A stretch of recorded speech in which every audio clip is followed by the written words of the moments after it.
Welcome to your chemistry classroom, my YouTube channel learn Chemi. प्यारे बच्चों, आज हम जिस टॉपिक पे डिस्कशन करने वाले हैं that is partial covalent character in ionic bonds. मैंने प्रीवियस लेक्चर के अंदर आप लोगों से बात की थी कि कोवेलेंट बॉन्ड के अंदर परसेंटेज आयोनिक कैरेक्टर आता है जब वो पोलार हो जाते हैं, मीन्स जब उनकी इलेक्ट्रोनेगेटिविटी का डिफरेंस आ जाता है इन case of hetero atomic compounds. तो उस केस में क्या होता है, जिसकी इलेक्ट्रोनेगेटिविटी ज्यादा होती है उसकी तरफ को चार्ज शिफ्ट हो जाता है, जैसे HF, तो ये इलेक्ट्रॉन ज्यादा फ्लोरीन के नजदीक होंगे। It will acquire partial negative, it will acquire partial positive. और आपको पता है charge separation is the characteristic of ionic compounds. तो अगर इनके ऊपर थोड़ा थोड़ा चार्ज आया है तो वो चार्ज कितना है, कितने परसेंट आयोनिक है। 100% आयोनिक का मतलब complete transference of electrons, means it will have negative, it will have positive, means it will form F negative and H positive. This is the meaning of complete transfer, and this is the meaning of partial, not -1, it is less than -1. In the covalent bond there was introduction of ionic character. Similarly जब हमारे पास ionic bond है, सबसे simplest example let me have Na positive Cl negative, ठीक है। तो ये ऐसे जुड़े होते हैं NaCl, Na positive Cl negative, दोनों के ऊपर same charges. This is ionic compound. अब इनके अंदर कोवेलेंट कैरेक्टर कहां से आएगा, लेट्स सी दैट। देखिए, ये कोई एटम है A और इससे बन गया by the loss of 1 electron A positive. Okay, ये है atom B, this electron is accepted by B, it forms B negative. Now this is cation and this is A9। अब ये दोनों आपस में strong electrostatic force of attraction से जुड़ जाते हैं and they form ionic compound. Done. अब ये कोवेलेंसी का मेन प्रोसीजर क्या रहता है, there is overlap, sharing of electron, means ये एक हाइड्रोजन थी, ये दूसरी हाइड्रोजन थी, इसके इलेक्ट्रॉन को ये हाइड्रोजन अपनी तरफ शेयर करती है और इसके इलेक्ट्रॉन को ये वाली हाइड्रोजन अपनी तरफ को अट्रैक्ट करती है। तो दोनों आपस में म्यूचुअली इस पेयर ऑफ इलेक्ट्रॉन को शेयर करते हैं, मींस एक एटम दूसरे के इलेक्ट्रॉन क्लाउड को अपनी तरफ खींचती है, दूसरी पहले वाले के इलेक्ट्रॉन क्लाउड को, तभी वहां पे ओवरलैपिंग होगी। और आपको पता है कोवेलेंट बॉन्ड के अंदर ऐसे ही ओवरलैप होता है, जबकि आयोनिक बॉन्ड के अंदर there is electrostatic force of attraction between two oppositely charged ions, right? अब जब केटाइन और एनाइन बन गया, A से बना cation bye the loss of 1 electron और B एक इलेक्ट्रॉन लेके बना देता है B negative. This is cation, this is A9. Okay, ये मेरे पास केटाइन है, केटाइन का न्यूक्लियस और ये उस केटाइन का प्रॉपर साइज, ठीक है। न्यूक्लियस और न्यूक्लियस के बाहर इसकी इलेक्ट्रॉन डेंसिटी व्हाटएवर, एक इलेक्ट्रॉन देने के बाद it is having positive charge on it. दूसरी साइड ये रहा, इट वाज A पॉजिटिव। अब आपको पता है एनाइन का साइज हमेशा बड़ा होता है और केटाइन का साइज हमेशा स्मॉल होता है bye the loss of electron. तो ये मेरे पास एनाइन। अब एनाइन जो है इट इज ऑल्सो सिफेरिकल, है ना, एनाइन भी सिफेरिकल होता है। ये रहा एनाइन का न्यूक्लियस और ये इसके around electron density and it is having negative charge on it, right. अब अगर थोड़ी देर के लिए हम ये मान के चले कि मैं इसको न्यूक्लियस को नहीं बना रही हूं, मैं न्यूक्लियस को नहीं बना रही हूं, मैंने पॉजिटिव चार्ज यहां लिख दिया, मींस दिस इज केटाइन, और मैं इसको न्यूक्लियस ना बनाकर मैंने इसके सेंटर में लिख दिया नेगेटिव चार्ज। तो this is B negative A9, this is cation this is A9. अब केटाइन क्या करेगा, ये पॉजिटिव चार्ज है और ये है नेगेटिव, ये इसके नेगेटिव इलेक्ट्रॉन्स को, इलेक्ट्रॉन क्लाउड को अपनी तरफ अट्रैक्ट करेगा। तो अगली सिचुएशन क्या हो जाएगी, ये रहा cation,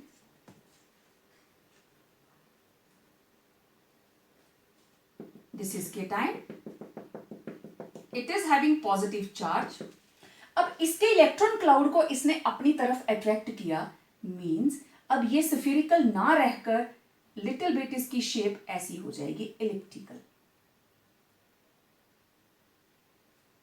it will become a little bit elliptical. Electron cloud सारे का सारा इस ओर। अब इसने क्या किया, इस केटाइन की वजह से इस केटाइन ने इन इलेक्ट्रॉन्स को अपनी तरफ अट्रैक्ट करना शुरू किया, ठीक है, अपनी तरफ को अट्रैक्ट किया, क्योंकि ऑपोजिट चार्ज है, ये पॉजिटिव और ये नेगेटिव। अब ये इसकी तरफ को एलिप्टिकल फॉर्म में आ गया, तो इस एरिया में है नेगेटिव चार्ज, ठीक है, ये तो केटाइन है, एरिया में है नेगेटिव चार्ज, ये पोलर हो गया, नाउ इट बिकम्स पोलर, ये नेगेटिव पोल और इसकी दूसरी वाली साइड क्या चार्ज रहेगा, पॉजिटिव। तो अब इनके बीच में इसकी जो अपनी एक्चुअल पोजीशन थी वो कौन सी थी, इलेक्ट्रॉन क्लाउड ऐसे था, लेकिन अब ऐसे ना रहकर ये क्लाउड ऐसे हो गया, इसकी तरफ को ज्यादा अट्रैक्टेड हो गया। नाउ अब इसने, इस केटाइन ने क्या कर दी, ये इसका ओरिजिनल साइज था एनाइन का, लेकिन इस केटाइन की वजह से एनाइन की क्या हो गई, पोलराइजेशन, इसने इसको पोलराइज कर दिया। देखो ज्यादा इलेक्ट्रॉन सारे के सारे इधर आ गए, तो इसमें न्यूक्लियस भी तो है ना, तो न्यूक्लियस वाला पोर्शन थोड़ा साइड को हो गया, ज्यादा इलेक्ट्रॉन क्लाउड इसकी तरफ को अट्रैक्ट हुआ, तो ये जो पोल बन गया, एलिप्टिकल फॉर्म बन गई। Now this is due to force of attraction between cation and anion. अब ये इसके इलेक्ट्रॉन क्लाउड को अपनी तरफ अट्रैक्ट कर रहा है, केटाइन, जबकि आयनिक बॉन्ड के अंदर क्या हुआ, एक इलेक्ट्रॉन दिया तो केटाइन, एक इलेक्ट्रॉन लिया तो एनाइन बन गया, राइट। अब केटाइन और एनाइन आपस में आयनिक बॉन्ड से जुड़ते हैं, ये भी बन गया, लेकिन कुछ एक कंडीशंस हैं, कुछ एक सभी आयनिक कंपाउंड्स के अंदर ऐसा नहीं होता। आप कहेंगे सोडियम क्लोराइड के अंदर ऐसा होगा, it will not happen, sodium chloride is purely ionic compound, लेकिन हमारे पास ऐसे बहुत से एग्जाम्पल्स हैं जो कि आयोनिक हैं बट उनके अंदर कोवेलेंट कैरेक्टर है, उसके बारे में मैं बात करूंगी। They are having covalent character, they are not purely ionic bonds. When two oppositely charged ions are brought together, ये केटाइन ये anion, when they are brought together, the positive ion attracts the outermost electrons of anion towards itself. ये इसके outermost electrons को अपनी तरफ attract करता है, क्योंकि opposite charges है। ओके, नाउ ये जो अट्रैक्शन है, इससे क्या होता है, इसका जो अपना ओरिजिनल इलेक्ट्रॉन क्लाउड था जो कि स्फेरिकल था, that becomes distorted, it became elliptical, इधर को खींच लिया उसने, it became elliptical. Okay, now this distortion of electron cloud of negative ion by the positive ion is called polarisation. आपको क्वेश्चन आता है 1 मार्क का, व्हाट इज पोलराइजेशन। तो ये जब भी when two oppositely charged ions are brought together, the positive ion attracts the outermost electron of anion.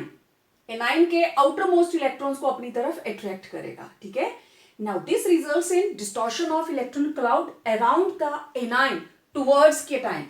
अब outermost electron इसकी तरफ को distort होंगे, ये इलेक्ट्रॉन इसकी तरफ को खींचेंगे, ठीक है, तो उसकी वजह से क्या आ गई, पोलराइजेशन। ओके, अब देखिए first condition, if no polarisation, if there is no polarisation. अब 3 कंडीशंस है हमारे पास। If there is no polarisation, इसका मतलब बॉन्ड क्या होगा? Purely ionic. पोलराइजेशन नहीं है ना, तो the bond is purely ionic. एक बात, ओके। दूसरी बात, इफ पोलराइजेशन इज लार्ज, अगर पोलराइजेशन बहुत ज्यादा हुई, इसका मतलब इसके बीच में कोवलेंट कैरेक्टर ज्यादा होगा। देखो बच्चे, आयनिक बॉन्ड के अंदर ए ने इलेक्ट्रॉन दिया, बन गया ए पॉजिटिव, बी ने इलेक्ट्रॉन लिया, बन गया बी नेगेटिव, फिर ये दोनों आपस में जुड़ के बन गए आयोनिक कंपाउंड। ये पॉजिटिव है और ये नेगेटिव। लेकिन अब क्या हो रहा है? केटाइन, आयनिक बॉन्ड के अंदर केटाइन बनना बहुत जरूरी होता है, लेकिन अब ये केटाइन वापस एनायन के इलेक्ट्रॉन को अपनी तरफ अट्रैक्ट कर रहा है। अट्रैक्ट कर रहा मींस इलेक्ट्रॉन को शेयर कर रहा है उसके साथ, उसके इलेक्ट्रॉन्स को अपने साथ शेयर करवा रहा है, तो कोवलेंट कैरेक्टर यहां पे इंट्रोड्यूस हो गया। ठीक है, तो जितना ज्यादा होगी polarisation, if polarisation is large, covalent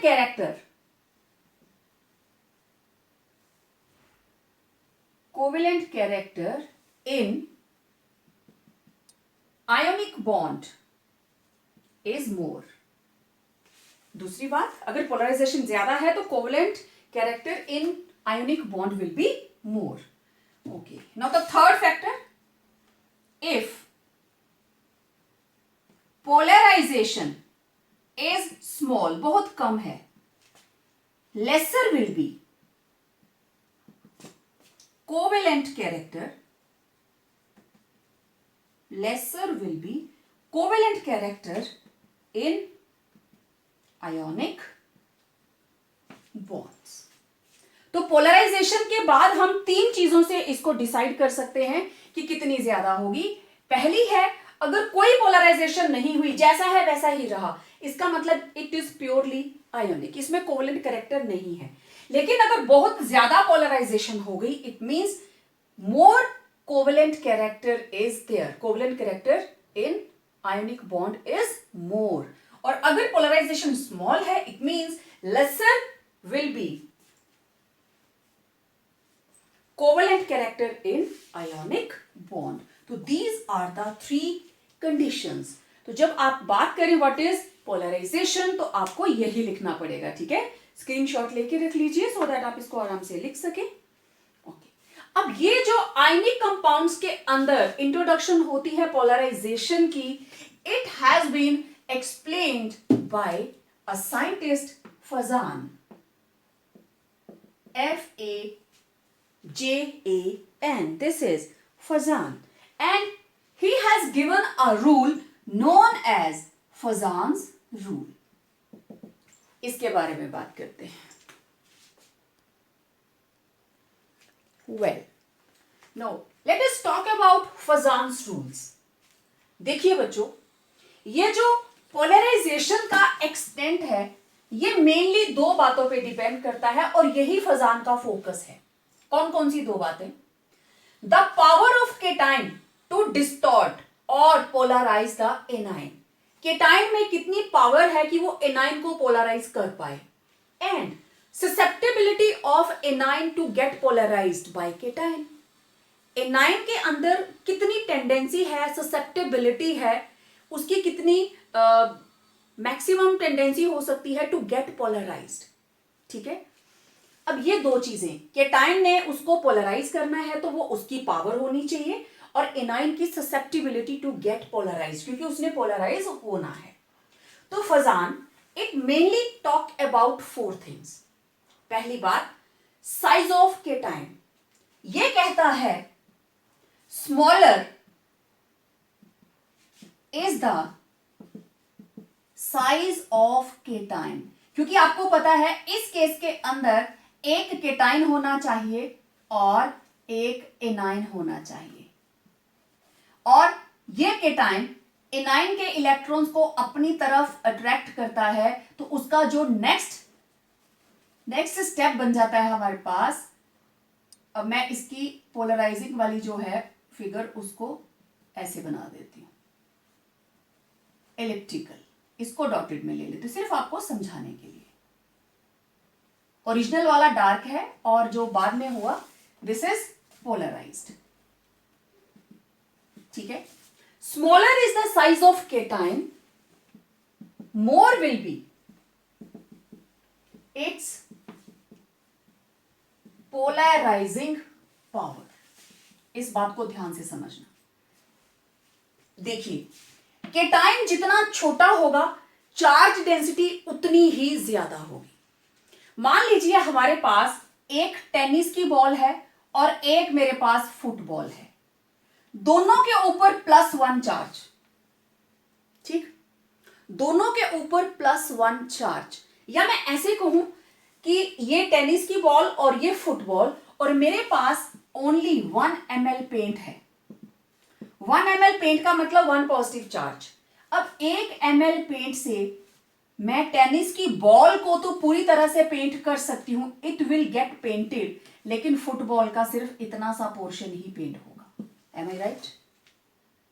this is the meaning of charge density, कि ये जो पॉजिटिव चार्ज है टेनिस की बॉल के तो पूरे सरफेस के ऊपर है, कंडेंस्ड है, छोटी जगह में है। अगर सारे का सारा चार्ज स्मॉल एरिया में एक्यूमुलेट हो जाए तो उसकी पावर ज्यादा होगी ना, क्योंकि एक्यूमुलेटेड है, बिखरा हुआ नहीं है, ठीक है। तो ये यूनाइटेड वी स्टैंड, सारे का सारा चार्ज छोटी जगह पे है, लेकिन यहां वही +1 चार्ज इतने बड़े मॉलिक्यूल के ऊपर है ना, तो इसकी चार्ज डेंसिटी कम हो गई। मतलब ये जो आयन है इसकी पॉजिटिव फील्ड स्ट्रांग होगी, लेकिन इसका पॉजिटिव फील्ड वीक होगा क्योंकि चार्ज डेंसिटी बहुत कम है। क्लियर? ओके। तो अब जितना साइज छोटा उसकी चार्ज डेंसिटी ज्यादा, जितनी चार्ज डेंसिटी ज्यादा होगी ना उसकी पोलराइजेशन पावर उतनी ही ज्यादा होगी, वो उतनी स्ट्रांगली सामने वाले एनायन के इलेक्ट्रॉन्स को अपनी तरफ अट्रैक्ट कर पाएगा। क्लियर? ओके। एक तो पहले ही इलेक्ट्रॉन जाने की वजह से पॉजिटिव चार्ज, उसका न्यूक्लियस स्ट्रांग हो चुका है, ठीक है।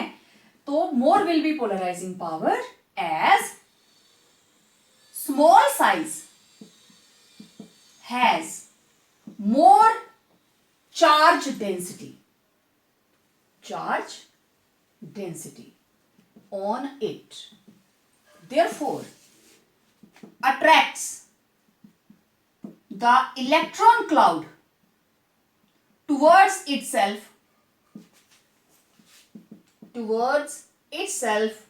with more itself strongly. Electron clouds towards itself strongly. Clear बात? तो केटाइन का साइज क्या होता है? Small size according to Fajan. Now large size of anion. Okay, अब जरा इसमें स्मॉल साइज का एक एग्जांपल देखिए। लिथियम, लिथियम के बाद कौन आता है? सोडियम, सोडियम के बाद कौन आता है? पोटेशियम। तीनों ही क्लोरीन के साथ कंबाइन करके बनाते हैं lithium chloride, sodium chloride, potassium chloride. ये दोनों ही आयोनिक हैं and lithium chloride is covalent compound. Alkali metal है but it is covalent compound. Covalent क्यों है? क्योंकि size, because size of lithium is smaller than sodium, smaller than potassium. समझ आई बात? तो आपको क्वेश्चन क्या आया पेपर में? Lithium chloride is covalent while sodium chloride is ionic, और दोनों का नाम भी आ सकता है, ठीक है।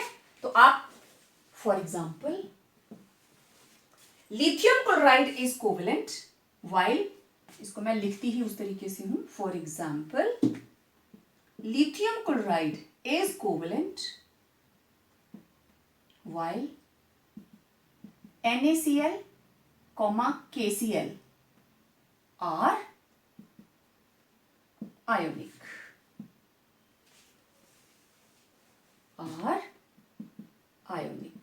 ठीक है। अब इसका रीजन क्या है? Due to smaller size of lithium. Lithium का साइज स्मॉल है सोडियम से, सोडियम का साइज स्मॉल है पोटेशियम से। ये क्वेश्चन भी हो गया और साथ में आंसर भी हो गया। समझ आई बात? आपको पता है ये सारे के सारे एक ही ग्रुप के मेंबर हैं, लिथियम, सोडियम, पोटेशियम। क्लियर? अब देखते हैं large size of anion. Okay, जितना एनायन बड़ा होगा, अंदर तो न्यूक्लियस ही होता है और बाहर क्या होते हैं? इलेक्ट्रॉन्स। एक एक्स्ट्रा इलेक्ट्रॉन आया और इसके ऊपर चार्ज आ गया नेगेटिव। एक तो वैसे साइज बड़ा, न्यूक्लियस का आउटर मोस्ट इलेक्ट्रॉन्स के ऊपर होल्ड कम, क्योंकि साइज बड़ा हो तो आउटर मोस्ट इलेक्ट्रॉन्स के ऊपर होल्ड कम हो जाता है, उससे भी एक इलेक्ट्रॉन एक्स्ट्रा आ गया है ना, एक और एक्स्ट्रा इलेक्ट्रॉन आ गया। तो यहां पे अगर मान लीजिए कि पहले इसका जो एटॉमिक नंबर था, लेट इट बी 11, एक इलेक्ट्रॉन चला गया, प्रोटॉन कितने हैं? 11। ठीक, इलेक्ट्रॉन तो 10 है, ठीक है, प्रोटॉन हो गए 11। अब अपने, चलो 17 लेती हूं मैं, लेट इट बी 17। तो 17 ही यहां पे प्रोटॉन थे और 17 ही इलेक्ट्रॉन थे, बराबर था। लेकिन अब एक इलेक्ट्रॉन फालतू आ गया, इलेक्ट्रॉन हो गए 18। उसकी वजह से इलेक्ट्रॉन क्लाउड फैल जाता है, तो न्यूक्लियस का होल्ड आउटर मोस्ट इलेक्ट्रॉन्स के ऊपर कम रह जाता है। ठीक है, तो जितना बड़ा साइज होगा उस एनायन को पोलराइज करना उतना ही आसान होगा, क्योंकि न्यूक्लियस से दूरी जितनी ज्यादा होगी, इलेक्ट्रॉन क्लाउड को पोलराइज करना उतना ही इजी होगा। ठीक है, तो larger is the size of anion, size anion का अगर लार्ज है, lesser will B hold of nucleus on outer most electrons. Size बड़ा तो न्यूक्लियस का होल्ड आउटर मोस्ट इलेक्ट्रॉन्स के ऊपर क्या होगा? Outermost electrons. Therefore it will be easy to polarize that anion, polarize the electron cloud of anion। Size बड़ा तो outer most electrons के ऊपर होल्ड कम, इसका मतलब उस एनायन को पोलराइज करना आसान हो जाएगा। और हम क्या कहेंगे? और susceptibility of anion to get polarized will be more। लिखा था ना ऊपर, साइज बड़ा तो उसकी susceptibility to get polarized will be more। For example, size of iodide is greater than bromide is greater than chloride।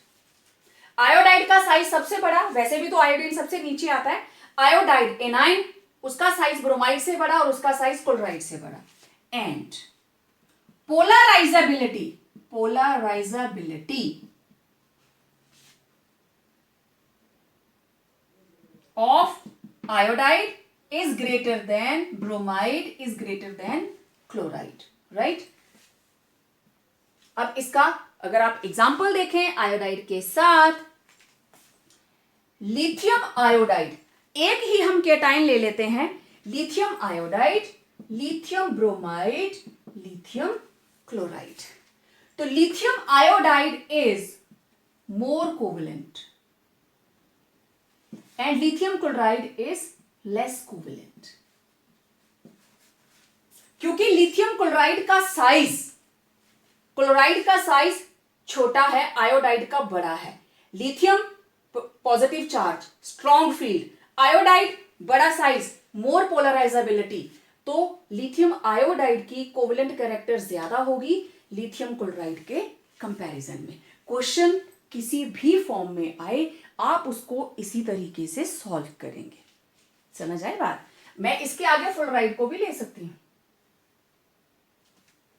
Covalent character इसका इससे ज्यादा, इससे ज्यादा, इससे ज्यादा, और ये लिथियम फ्लोराइड से भी ज्यादा।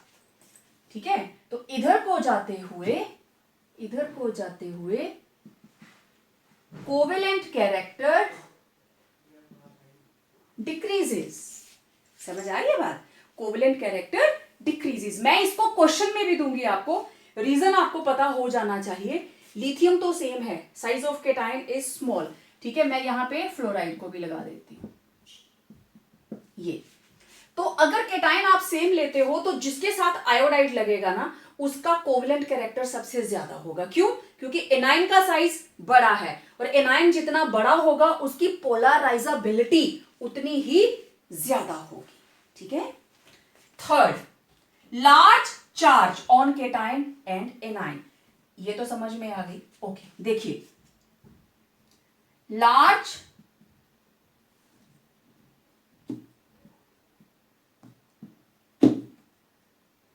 charge on cation means smallest size, ठीक है। अगर 1 पॉजिटिव चार्ज आता है किसी के ऊपर, अगर 1 पॉजिटिव चार्ज आता है इसका मतलब उसका साइज स्मॉल हो गया।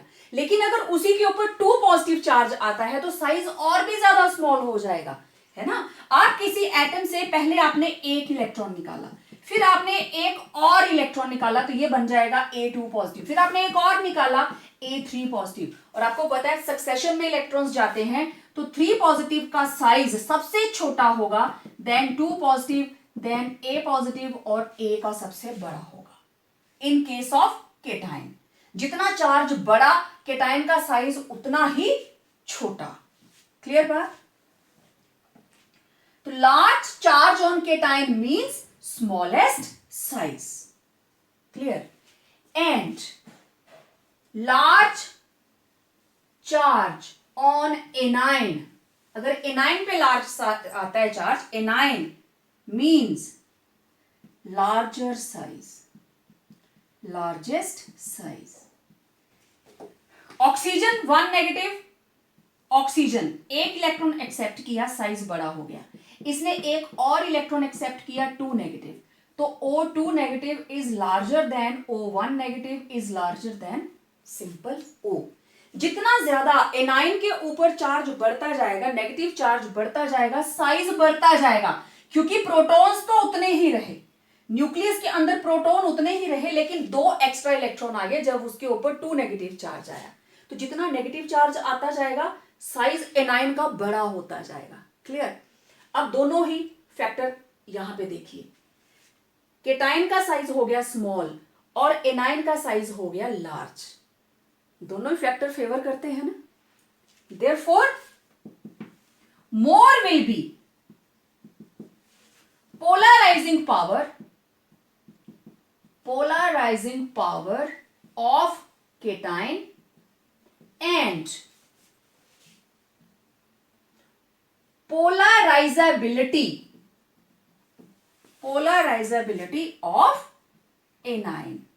उसकी पोलराइजिंग पावर बढ़ गई और एनाइन की पोलराइजेबिलिटी बढ़ गई, therefore there will be more covalent character। Clear? ये दोनों भी इनडायरेक्टली यहीं पहुंच गए। ओके, अब देखो, मैं अगर आपको इसका एग्जांपल दूं, मैं ऐसा करती हूं, इसको हटा देती हूं। ओके, आप लोगों ने स्क्रीनशॉट ले लिया है, वेल एंड गुड। नहीं लिया तो वीडियो को रिवाइंड करके स्क्रीनशॉट ले लो। ओके, तो मुझे इसको हटाना पड़ेगा, शुरू वाली जो 2 लाइंस थी, और ये जो 4th है ना पॉइंट, इसको मैं ऊपर ले जाती हूं। Third, this is 4th point and that was electronic configuration. Okay, अब देखिए मोर कोवेलेंट कैरेक्टर कैसे। मेरे पास 2 कंपाउंड्स हैं, let me have NaCl and CaCl2, sodium chloride and calcium chloride. Okay, अब इसके अंदर प्रेजेंट है केटाइन Na पॉजिटिव, इसके अंदर प्रेजेंट है K2 positive. Okay, radius, sodium का रेडियस है 0.95 एंगस्ट्रॉम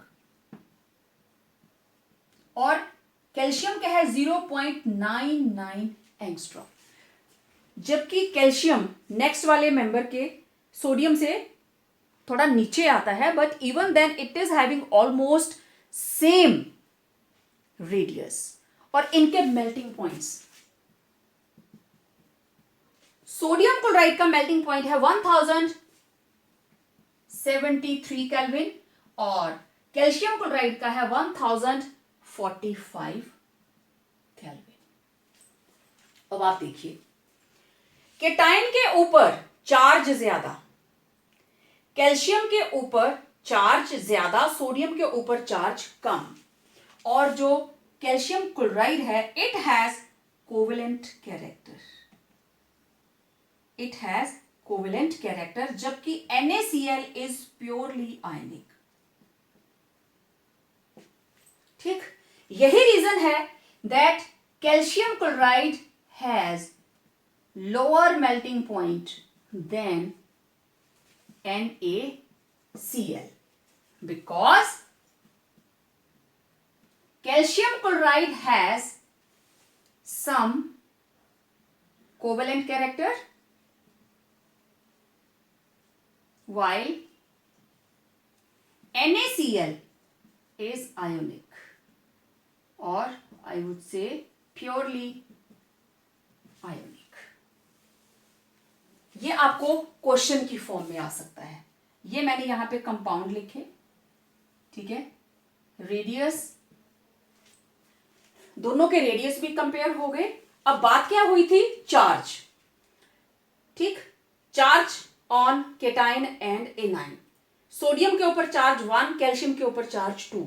तो अगर केटाइन के ऊपर चार्ज ज्यादा होगा तो उसका मतलब उसकी पोलराइजिंग पावर ज्यादा होगी, पोलराइजिंग पावर ज्यादा तो उसमें कोवेलेंट कैरेक्टर आएगा, कोवेलेंट कैरेक्टर आएगा तो उसका मेल्टिंग और बॉइलिंग पॉइंट लो होगा। आपको पता है आयोनिक कंपाउंड्स के मेल्टिंग और boiling point are very high और कोवेलेंट कंपाउंड्स के क्या होते हैं, लो।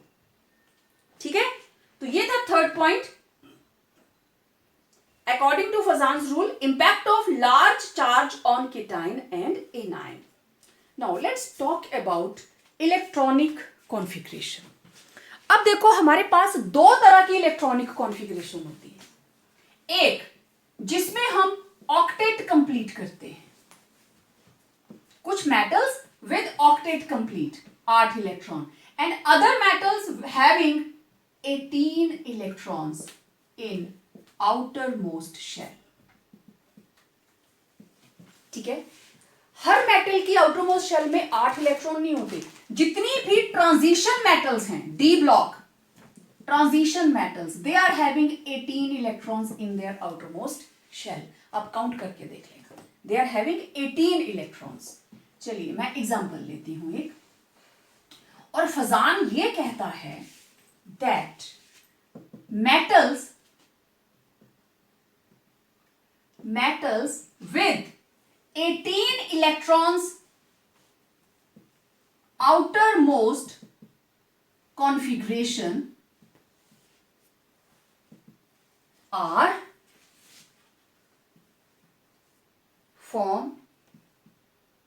have covalent character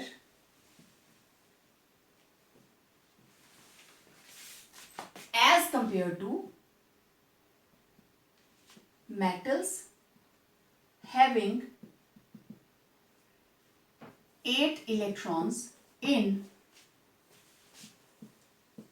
outermost shell. Metals with 18 electrons outermost configuration have more covalent character,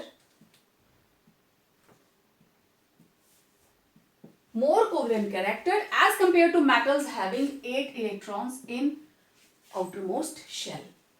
तो हमारे पास एग्जाम्पल है कॉपर के क्लोराइड्स का CuCl and NaCl।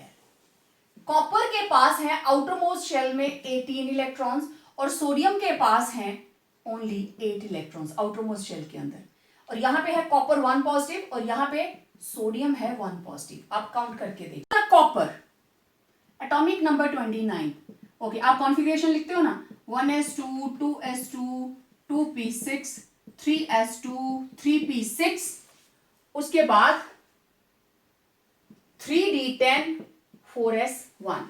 और जब ये बना कॉपर 1 पॉजिटिव तो कॉन्फ़िगरेशन हमारे पास क्या रह गई, 1s2 2s2 2p6 3s2 3p6 3d10।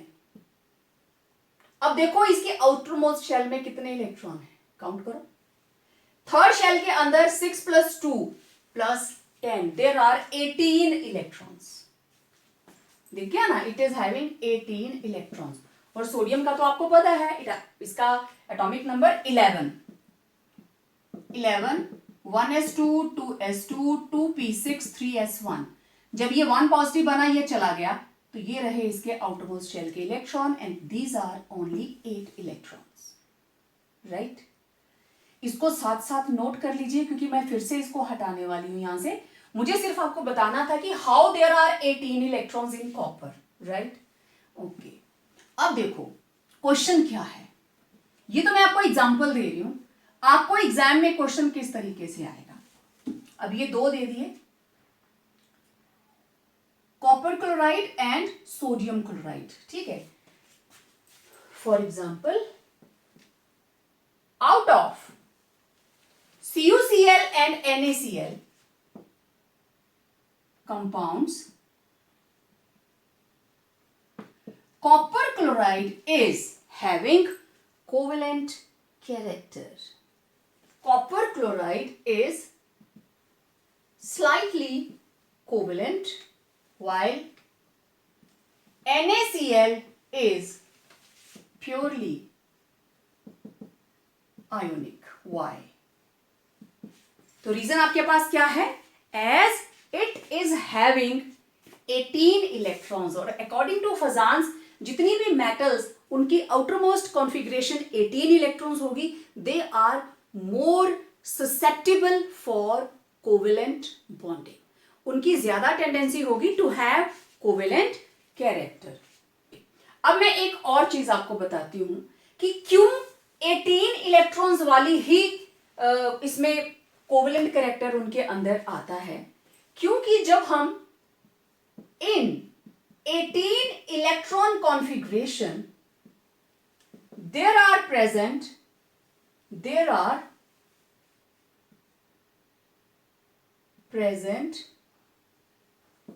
d orbitals और d इलेक्ट्रॉन्स, वहां d ऑर्बिटल्स आ जाती हैं which are poor shielders. d electrons आ जाते हैं विच आर पुअर शील्डर्स। वो आउटर मोस्ट इलेक्ट्रॉन्स को शील्ड नहीं करते, लेकिन न्यूक्लियस तो पावरफुल हुआ ना। जैसे कॉपर के केस में 3d10 10 इलेक्ट्रॉन्स हैं जो शील्डिंग कम कर रहे हैं, they are poor shielder, shielding नहीं कर रहे हैं। इसका मतलब न्यूक्लियस का होल्ड आउटर मोस्ट इलेक्ट्रॉन्स के ऊपर ज्यादा हो गया, मीन्स केटाइन पावरफुल हो गया, वो एनाइन के इलेक्ट्रॉन्स को अपनी तरफ टाइटली अट्रैक्ट कर सकता है। तो फिर उसमें कौन सा कैरेक्टर आ जाएगा, कोवेलेंट कैरेक्टर, ठीक है। ये सारे के सारे आपने नोट कर लिए होंगे पॉइंट वाइज। इस टॉपिक के नोट्स मैं नहीं भेजूंगी, आपको साथ साथ लिखने होंगे क्योंकि मैं बोल बोल के लिख रही हूं। अब इस चीज को मैं थोड़ा सा एक्सप्लेन करती हूं, ठीक है। Why metals with 18 electron outermost configuration have covalent character in their ionic compounds as compared to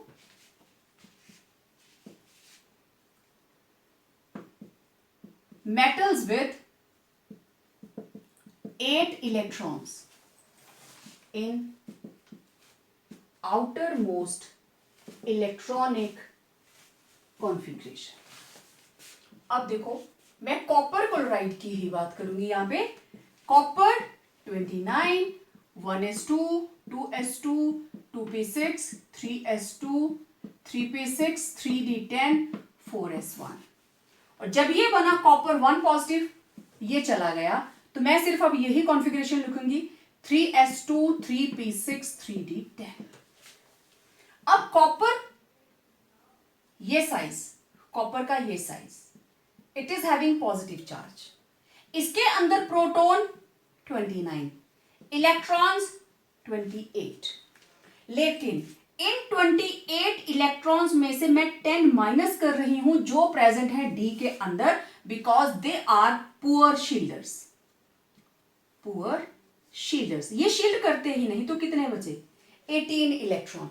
अब 29 प्रोटॉन्स ने 18 इलेक्ट्रॉन्स को क्रॉस करके बाहर वाले इलेक्ट्रॉन्स को होल्ड करना है अपनी तरफ। अगर ये भी 10 होते तो उनको एनकाउंटर करना था 28 का, लेकिन अब कितनों का करना है? सिर्फ 18 का।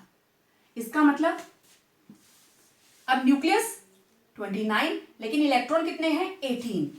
दैट इज, अब स्क्रीनिंग कम हो गई ना।